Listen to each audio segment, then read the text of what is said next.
Have you ever seen a revolution dressed in a school uniform? Well, I have. She was 7. She has very two ponytails, oversized shoes, and a kind of courage that others forget they ever had. And spoiler alert, that little girl was me. Well, I was Shikha Kamboj, a student of class 11. Yes, humanities. And today I'm here, not because I have all the answers. Today I'm here because I didn't let silence be one of them. So, coming back to the story, I was in second grade. Yes, second. I was standing in my school assemblies. Tiny shoulders, big dream. I was packed between uniforms older than mine, taller frames, older minds. And that's when the principal sir asked a question. Once you build your career, what do you want to do for the world? So once you achieve your societal success, what do you want to give back to the society? Now for a 10th or a 12th grader, that might be a career question. But for me, it was a soul one. I wanted to answer. I believe I could. But when I told my teacher if I could go and respond, she laughed. She laughed. Not the cruel one, but yes, the dismissive part. She looked at my class badge and said, "You are just in second grade. It's not really this." It hit me.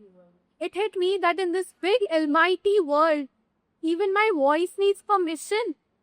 And I was not going to wait for permission to be brave. So I walked up. I told her that I need to use the washroom. She nodded and I went. Guess where? Not to the washroom, but directly to the posh area where the principal sir was standing. And I told him, "Sir, may I answer your question?" He looked at me. He looked at me again. And he chuckled. A kind of chuckle that adults give when they think they are big guys. "Fine, let's hear this tiny thought," he said. And he handed me the mic. And let me tell you something very honest. That day, I might have fumbled. My legs, he's very right here, they might have shivered. But that day, I spoke before any 10th or any 12th grader could.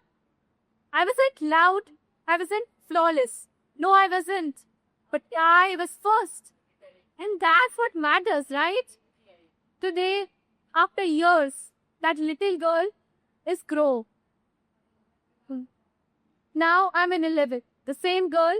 And when I look into the incident after years, I realize power doesn't come with years.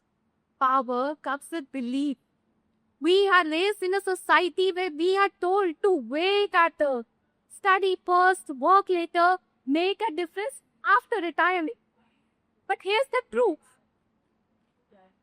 By the time we grow up as per their norms, to make a change, this world, our very right world, this might be already out of our breath.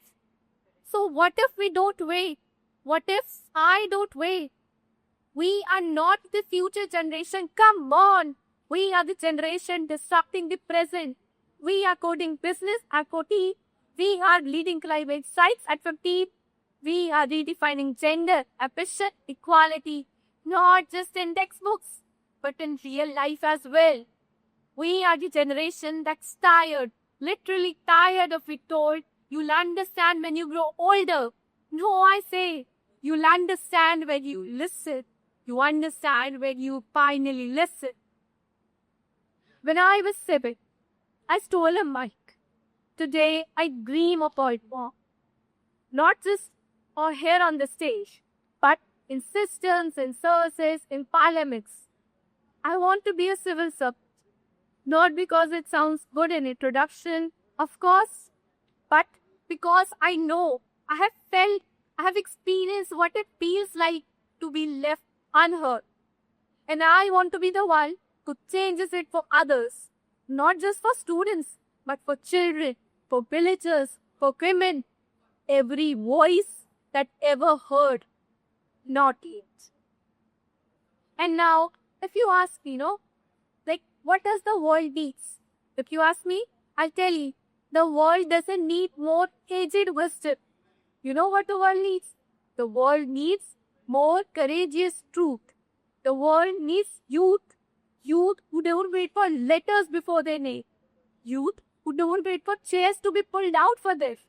Youth, build the table, pull out the chairs, and make space for others too. Being young, friends, it's not an excuse. Being young is our weapon. It's our greatest weapon. That little girl, me of course, that little girl, she didn't become famous that day.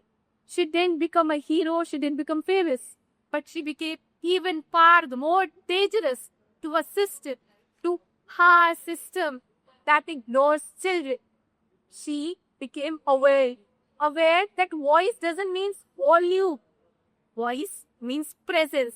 She became aware that change doesn't come after success. Change creates success. And from that day to this one, whether in a classroom, assembly hall, or even the stage, I have tried to keep that bike in my mind.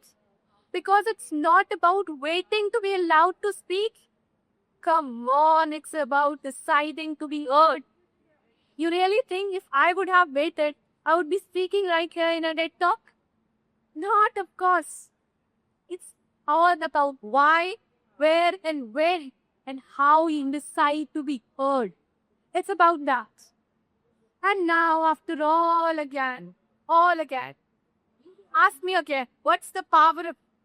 I'll tell you, it's our ability to raise our hand and answer, even if the data asks us a question.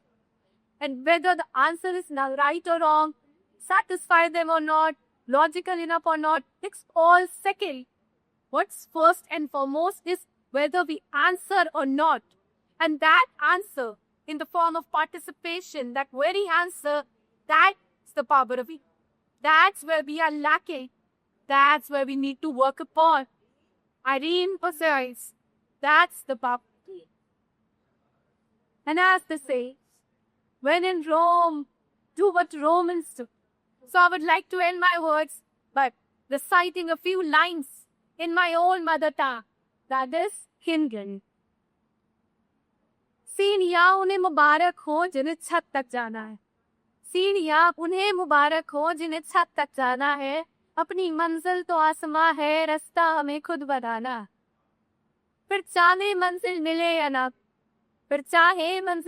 ना, मिले, ये तो मुकद्दर की बात.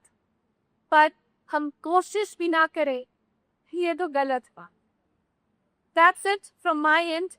Keep trying and never forget, you aren't just the future. We are the relentless present, shaping the future. I had great time in you all guys. I had lucky audience. That's it from my end. Thank you.